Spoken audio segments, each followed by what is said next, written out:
Lesson 5. Observe. Verb. To take in or suck up. This sponge will observe the water you spilled. Anchor. Noun. A heavy weight on a rope or chain. It is dropped from a boat to keep it from moving. As our boat came near the shore, we dropped the anchor for the night.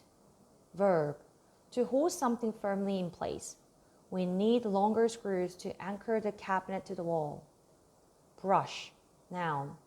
An object made of short, stiff hairs or wires that are fastened to a handle.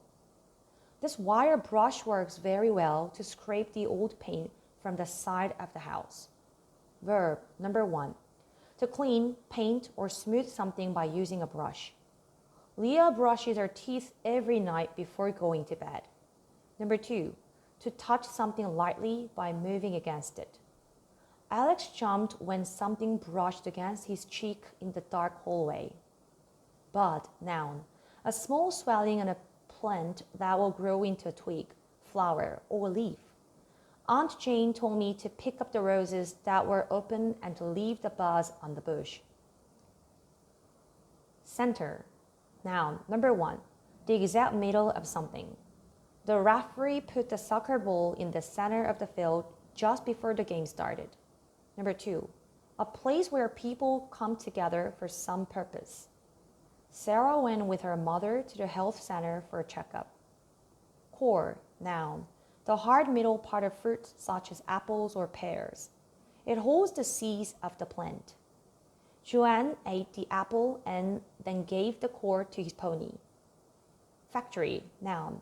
A building or group of buildings where things are made.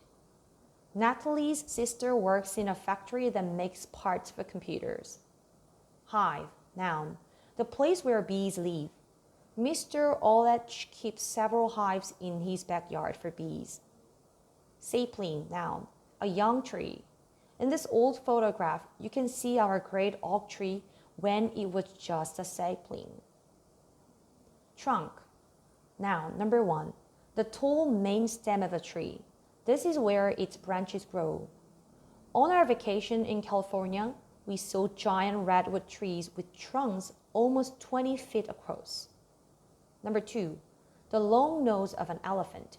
The elephant lifted its trunk in alarm when it heard the motor of the airplane. Number 3. A large box or case with a lid that can be shut and locked.